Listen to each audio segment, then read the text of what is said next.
दोस्तों लिंग्विस्टिक्स की दो बड़ी ब्रांचेस हैं, सिमेंटिक्स और प्रैग्मेटिक्स, जिनमें हम किसी सेंटेंस का, फ्रेज का या वर्ड का मीनिंग समझने की कोशिश करते हैं।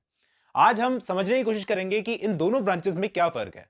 वैसे अगर मैं डेफिनेशन के हिसाब से आपको समझाने की कोशिश करूं तो एक बार को आपको समझ में तो आ जाएगा, लेकिन लॉन्ग टर्म तक आपको ये चीज याद नहीं रहेगी। इस वीडियो में हम लोग चार्ट्स बनाकर समझने की कोशिश करेंगे कि इन दोनों ब्रांचेस में फर्क क्या है। चलिए शुरू करते हैं, मिलता हूं इस वीडियो के एंड में। आज की इस वीडियो में हम लोग सेमेंटिक्स का मतलब समझने की कोशिश करेंगे। क्या होता है सेमेंटिक्स? मैं आपको एक छोटी सी डेफिनेशन देकर समझाता हूँ। किसी भी वर्ड, फ्रेज या सेंटेंस का मतलब समझना सेमेंटिक्स कहलाता है।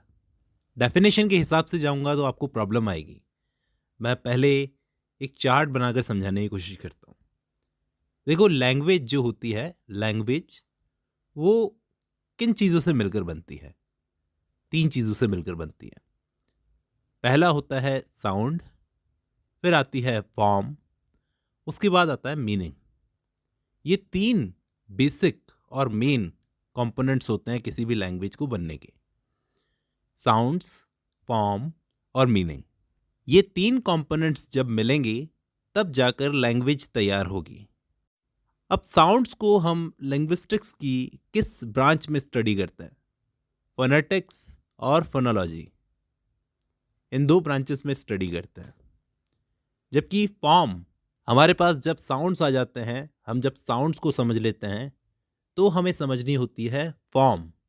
अब फॉर्म में वर्ड्स आते हैं जिनको हम मॉर्फोलॉजी में स्टडी करते हैं। मॉर्फोलॉजी भी लिंग्विस्टिक्स की एक ब्रांच है। और आती है फ्रेजेस और क्लॉजेस, इनको हम सिंटैक्स में स्टडी करते हैं। अब जब हमारे पास में फॉर्म तैयार हो जाती है, फिर जाके हमें मीनिंग समझना होता है। फॉर्म बन गई, मीनिंग समझना है। मीनिंग हम स्टडी करते हैं दो ब्रांचेस में। एक तो सेमेंटिक्स, जिसको आज हम पढ़ रहे हैं, और प्रैग्मेटिक्स, जिसको कभी और पढ़ेंगे। लेकिन दोस्तों, आपको फर्क जान लेना चाहिए सेमेंटिक्स और प्रैग्मेटिक्स में क्या फर्क होता है। कि सेमेंटिक्स और प्रैग्मेटिक्स दोनों ब्रांचेस में जब हम मीनिंग समझ रहे हैं तो दो अलग अलग ब्रांचेस क्यों बनाई? सेमेंटिक्स में ही हम प्रैग्मेटिक्स भी समझ सकते हैं ना? नहीं दोस्तों, सेमेंटिक्स में हम लिटरल मीनिंग समझते हैं। मतलब ऊपर ऊपर से जो मतलब निकल रहा है, लैंग्वेज के अकॉर्डिंग जो मतलब निकल रहा है, डिक्शनरी में जैसा मतलब लिखा रहता है, वो मतलब हम सेमेंटिक्स में समझते हैं। जबकि प्रैग्मेटिक्स में हम डीप मीनिंग को समझते हैं, कॉन्टेक्स्ट वाले मीनिंग को समझते हैं। अब सवाल ये आता है कि दो टाइप की मीनिंग्स को क्यों समझना होता है? कॉन्टेक्स्ट वाले मीनिंग को और ऊपर ऊपर वाले मीनिंग को क्यों समझना होता है? ये चीज़ हमें एक सेंटेंस लेकर अच्छे से समझ में आएगी। मैं एक सिंपल सा सेंटेंस लेकर आपको समझाने की कोशिश करता हूँ। मैन एट बर्गर, आदमी ने बर्गर खाया। ये एक सेंटेंस है हमारे सामने। इस सेंटेंस में अगर आप गौर से देखो तो तीनों चीज़ें हमारे सामने हैं। सब्जेक्ट जो कि मैन है, एट जो कि वर्ब है, वर्ब का मतलब होता है जो सब्जेक्ट काम कर रहा है ना, उसको वर्ब बोलते हैं, और बर्गर यहाँ पर ऑब्जेक्ट है। तो फॉर्म तो यहाँ पर सही है, मतलब इस सेंटेंस का सिंटैक्स एकदम सही है, फॉर्म एकदम सही है, मीनिंग भी निकल रहा है। लेकिन मैंने आपको मॉर्फोलॉजी वाली वीडियो के अंदर समझाया था।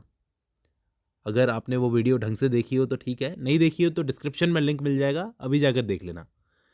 तो मॉर्फोलॉजी वाली वीडियो में मैंने आपको समझाया था कि तीनों भले ही सब्जेक्ट, वर्ब और ऑब्जेक्ट हैं, लेकिन तीनों हैं तो वर्ड्स ही।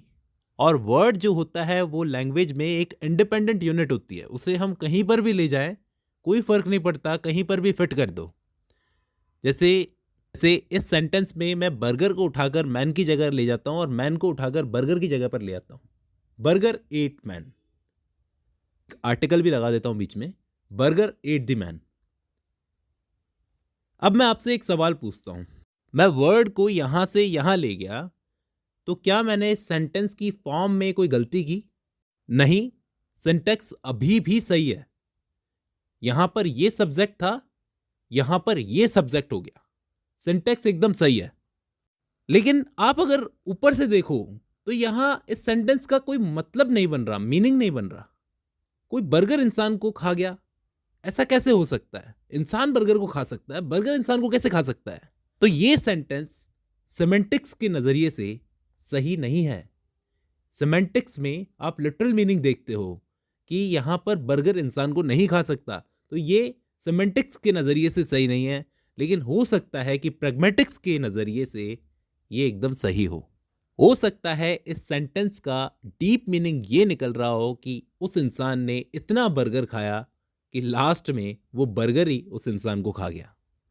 जैसे अक्सर हमने बहुत लोगों को कहते हुए सुना होगा कि पहले इंसान दारू पीता है, बाद में दारू इंसान को पीती है।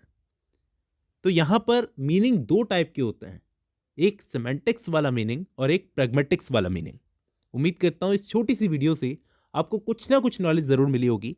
आगे मैं इसको बढ़ाऊंगा और इसमें काफ़ी सारी चीज़ें हैं सेमेंटिक्स में जानने लायक, जो इस वीडियो में नहीं नेक्स्ट वीडियो में डिस्कस करेंगे। अब जब आपने ये वीडियो खत्म कर लिया तो मैं उम्मीद करता हूँ इस छोटी सी वीडियो से आपको कुछ ना कुछ नॉलेज मिली होगी। दोस्तों मेरा तरीका अलग है, मैं छोटी छोटी वीडियोस बनाकर समझाने की कोशिश करता हूँ। अब सिमेंटिक्स को हम लोग एक पर्टिकुलर वीडियो बनाकर ढंग से डिस्कस करेंगे कि इसके अंदर क्या क्या टर्म्स हैं। चलिए आज की इस वीडियो में बस इतना ही, मिलता हूं नेक्स्ट वीडियो में।